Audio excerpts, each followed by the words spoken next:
Umabot mo ko sa imong kinabuhi. Selos na ang partner ni Elias sa manager. Ganyan ba naman kaganda at kasexy? Hello mga kababayan, I'm back! And this time mga kababayan, ang i-react ko ay ang pinakasikat ngayon, nowadays. Ito nga si Elias ng Elias JTV Band. Mga kababayan, before that, kung hindi pa kayo nakasubscribe, subscribe naman kayo dyan, like, comment, and share.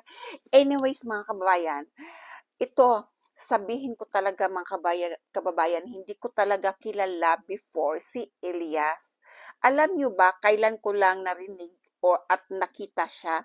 Kagabi lang.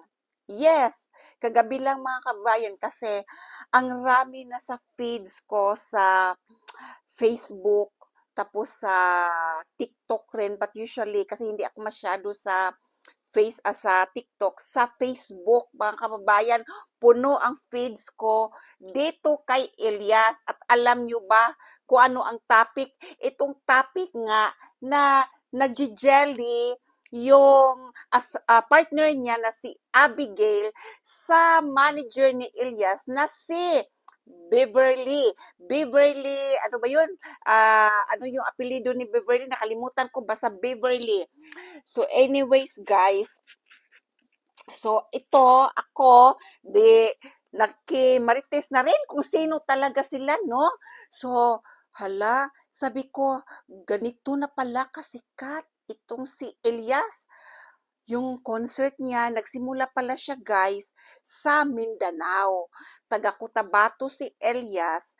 Tapos, before that, vlogger rin siya at tinutulungan rin niya yung mga katutubo sa Mindanao. So, dyan siya nagsimula as a vlogger hanggang meron siyang band, ganyan, kumakanta-kanta sila. Yung band nila ay Kalumad, yun ang pangalan. Until itong manager nila na si Beverly, naging bago nilang manager this year lang, mid 2025. So siguro by June or May, basta mga June siguro dyan na nagsimula. At ito nga daw, mga usap-usapan ngayon ay ang asawa o ang partner ni Elias ay nag-jelly dito kay Beverly. Alam nyo guys, sinisearch ko yan kung talagang nag-jelly. Wala talaga akong makita sa social media na yung legit na merong sinabing jelly siya, ganyan.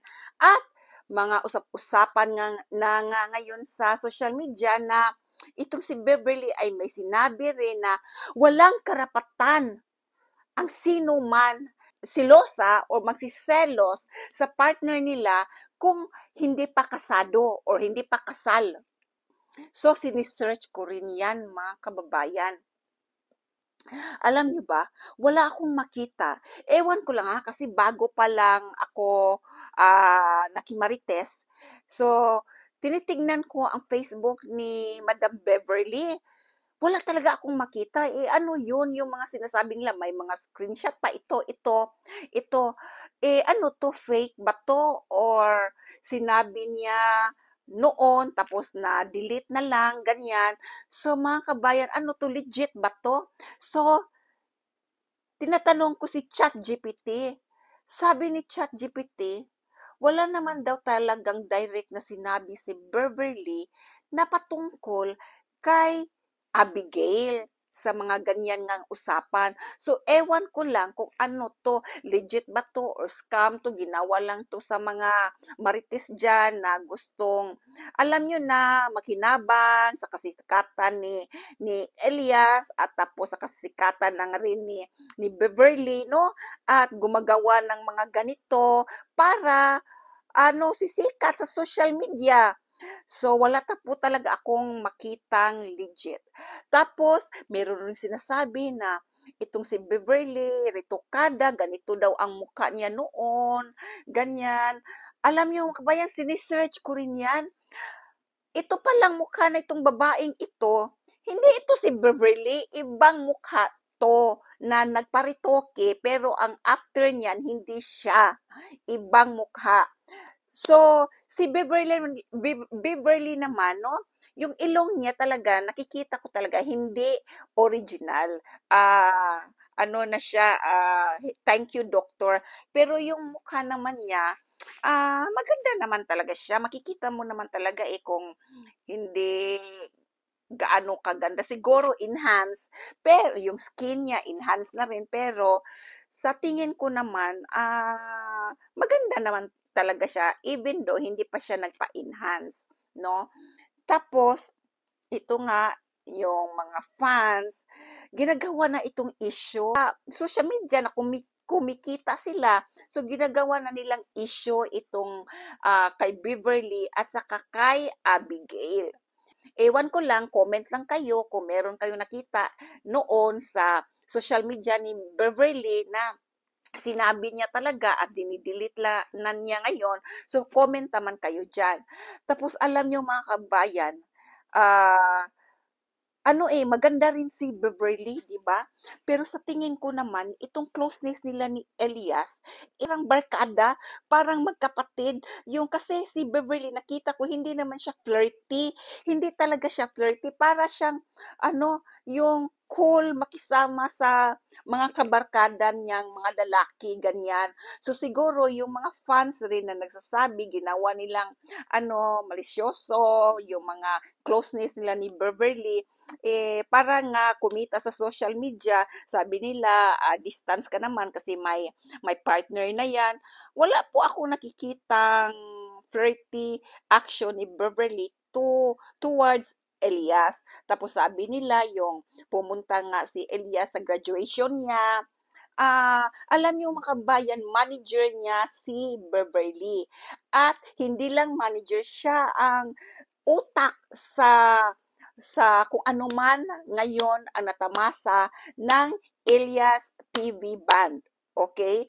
At ang natamasang success ni Elias ngayon. Para siyang social media campaign manager. Hindi lang manager. Isa rin siyang financial manager. Siya rin ang namamahala sa logistic kung saan papunta ang si Elias at ang band nila. Siya rin ang nagmamanage sa mga fees nila, lahat. At so maituturing natin na si Beverly ang utak talaga sa kung ano man ang kasikatan ngayon ni Elias at ng band nila. So, dapat lang talaga na hindi naman siya naging flirty doon nung pumunta si Elias. Wala namang flirty na nangyayari. Pumunta lang doon si Elias kasi nga, syempre, malaki rin yung utang na loob niya dito kay Beverly. So, ano lang naman yan, respect rin kasi gumagraduate hindi naman siya nagbeso-beso, di ba? Tapos, sabi nila, sweet rin itong si Beverly, kay Elias, may iba nga dyan na pinapakita doon sa eroplano, ito, di ba? So, ito mga kababayan, nakikita ko, parang barkada lang, kasi may mga babae talaga na maganda talaga yung pakikitungo sa mga kaibigan niyang lalaki. Parang ano rin siya, yung cowboy style, ganyan. Hindi naman siya flirty. Ano siya, marunong lang makisama sa mga kaibigan niyang lalaki. Hindi siya flirty. To be honest, maganda siya at sexy pero hindi siya flirty. Para siyang kapatid, ganyan. Tapos, come to think of it, si Beverly, manager at the same time, hindi lang manager, talaga, ang malaki ang role niya sa Elias JTV band at kay Elias, okay? So, the more exposure in social media is better as long as hindi naman sila naging flirty.